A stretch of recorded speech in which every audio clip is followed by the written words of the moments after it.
ಶಾಲಾ ಮಕ್ಕಳಿಗೆ ನಾಟಿ ಮತ್ತು ಪರಿಸರ ಮಾಹಿತಿ ಕಾರ್ಯಕ್ರಮ ಕಂಪ್ಲಿ ನಗರದ ಕಲ್ಮಠ ಶಾಲೆಯ ಆವರಣದಲ್ಲಿ ಇಂದು ಶ್ರೀ ಕ್ಷೇತ್ರ ಧರ್ಮಸ್ಥಳ ಗ್ರಾಮಾಭಿವೃದ್ಧಿ ಯೋಜನೆ ವತಿಯಿಂದ ವಿಶ್ವ ಪರಿಸರ ದಿನಾಚರಣೆ ಅಂಗವಾಗಿ ಗಿಡಗಳ ನಾಟಿ ಹಾಗೂ ಪರಿಸರ ಜಾಗೃತಿ ಕಾರ್ಯಕ್ರಮ ಹಮ್ಮಿಕೊಳ್ಳಲಾಗಿತ್ತು.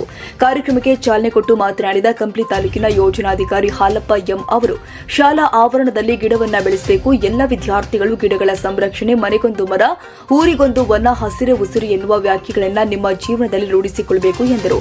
ಇನ್ನು ಕಾರ್ಯಕ್ರಮದಲ್ಲಿ ಶಾಲೆಯ ಸಹ ಶಿಕ್ಷಕ ನಜೀರ್ ಅಹಮದ್ ಬೀರ್ಲಿಂಗೇಶ್ವರ, ಯೋಜನೆಯ ಕೃಷಿ ಅಧಿಕಾರಿ ಸಂಜು ಕುಮಾರ್, ಮೇಲ್ವಿಚಾರಕರು ಆದ ಮಂಜುಳಾ, ಸೇವಾ ಪ್ರತಿನಿಧಿಗಳು ಹಾಗೂ ವಿದ್ಯಾರ್ಥಿಗಳು ಉಪಸ್ಥಿತರಿದ್ದರು.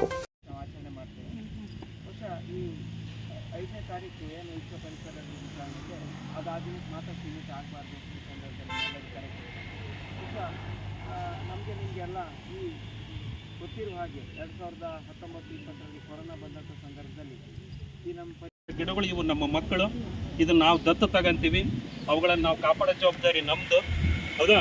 ವರ್ಷ ಎಲ್ಲ 3 ವರ್ಷ ತನಕ ಇಲ್ಲೇ ಇರ್ತೀರಿ. ನೀವು 3 ವರ್ಷ ಮುಗಿದು SLC ಹೋಗ್ತಕ್ಕಂಥ ನೀವು ಬರ್ತಕ್ಕಂಥ ಹೊಸ ಮಕ್ಕಳಿಗೆ ಇದು ನಮ್ಮ ಸಸ್ಯ ಇದು ನೀವು ಮುಂದುವರ್ಸ್ಕೊಂಡು ಹೋಗಿ ಅಂತೇಳಿ ಜವಾಬ್ದಾರಿಯನ್ನು ಅವ್ರ ಮೇಲೆ ಹಾಕೋದು. ನೀವು ಸ್ವತಃ ಎಲ್ಲರೂ ಜವಾಬ್ದಾರಿಯನ್ನು ತಗೊಂಡಿದ್ದೆ ಆದರೆ ನಿಜವಾಗಲೂ ನಮ್ಮ ಪರಿಸರ ಇನ್ನೂ ಸುಂದರವಾಗ್ತದೆ. ಕೇವಲ ಇವತ್ತೊಂದೇ ದಿನಕ್ಕೆ ಸೀಮಿತ ಆಗಬಾರ್ದು. ಇದು ಪ್ರತಿನಿತ್ಯ ಅವುಗಳನ್ನು ಕಾಳಜಿ ಮಾಡಬೇಕು. ಹೌದಾ? ಏನು ಕಾಳಜಿ ಮಾಡಬೇಕು ಅಲ್ವಾ? ನೀರು ಮಳೆಗಾಲ ಬಂದಿರುತ್ತೆ, ನೀರು ನೋಡೋ ಅವಶ್ಯಕತೆ ಇಲ್ಲ. ಅದು ಸುತ್ತ ಕಳೆ ಬೆಳೀತದೆ, ಕಳೆ ತೆಗಿಬೇಕು. ಏನಾದರೂ ಸಗಣಿ ಗೊಬ್ಬರ ಸಿಗ್ತದೆ, ಆ ಗೊಬ್ಬರ ತಂದು ಹಾಕಬೇಕು ಅಲ್ವಾ? ಅದಕ್ಕೇನಾದರೂ ಮುಳ್ಳು ಬೇಲಿ ಇಲ್ಲ ಅಂದರೆ ಮುಳ್ಳುಗಳನ್ನು ಹಾಕ್ತಕ್ಕಂಥದ್ದು. ಯಾವುದೇ ವಿದ್ಯಾರ್ಥಿಗಳು ಹೋಗಲೇ ಕಡೆಗೆ ಮುರ್ಕೊಂಬ ಅಂತಂದ್ರೆ ಹೋಗಿದ್ರೆ ಮುರ್ಕೊಂಬರೋದಲ್ಲ, ಮುರಿಯೋದು ತಪ್ಪು. ಅದರಿಂದ ಪರಿಸರಕ್ಕೆ ತೊಂದರೆ. ಜೊತೆಗೆ ಏನಪ್ಪ ಅಂದರೆ ಅದು ಒಂದು ಸಸ್ಯನೇ. ಜಗದೀಶ್ ಚಂದ್ರ ಬೋಸ್ ಹೇಳ್ತಾರೆ ಅಲ್ವಾ, ಗಿಡಗಳು ಅಥವಾ ಸಸ್ಯಗಳು ಅವು ಕೂಡ ಜೀವ ಇದೆ ಅಂತ ಅಲ್ವಾ?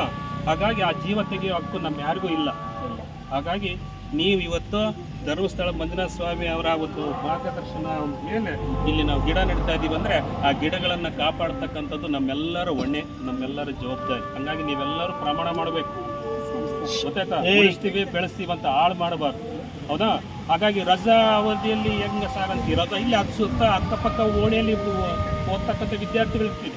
ನೀವು ಒಂದ್ಸತಿ ಗಮನ ಹರಿಸೋದು, ಕುರಿಗಳು ಮೇಲಾರ್ದಂಗೆ ನೋಡ್ಕೊಳ್ಳೋದು ಅಲ್ವಾ, ಕಿತ್ತ ಅಥವಾ ಹುಡುಗರು ಚೇಷ್ಟೆ ಮಾಡಲಾರ್ದಂಗೆ ನೋಡ್ಕೊಳ್ಳೋದು, ಎಲ್ಲರ ಹತ್ರ ನೀವು ಮನವಿ ಮಾಡ್ಕೊಂಡು ಹೇಳ್ಬೇಕು ಇದು ನಮ್ಮ ಸಸ್ಯ ಅಂತ. ಹಾಗಾಗಿ ನೀವು 9ನೇ ಕ್ಲಾಸು 8ನೇ ಕ್ಲಾಸು SLC ಹುಡುಗರು ಕೊಟ್ಟಿರ್ತಕ್ಕಂಥ ಸಸ್ಯಗಳನ್ನು ದತ್ತು ತಗೊಂಡು ಅವುಗಳನ್ನು ಕಾಪಾಡ್ತಕ್ಕಂಥ ಜವಾಬ್ದಾರಿ ನಿಮ್ಮದು, ಜೊತೆಗೆ ನಮ್ಮೆಲ್ಲರದು.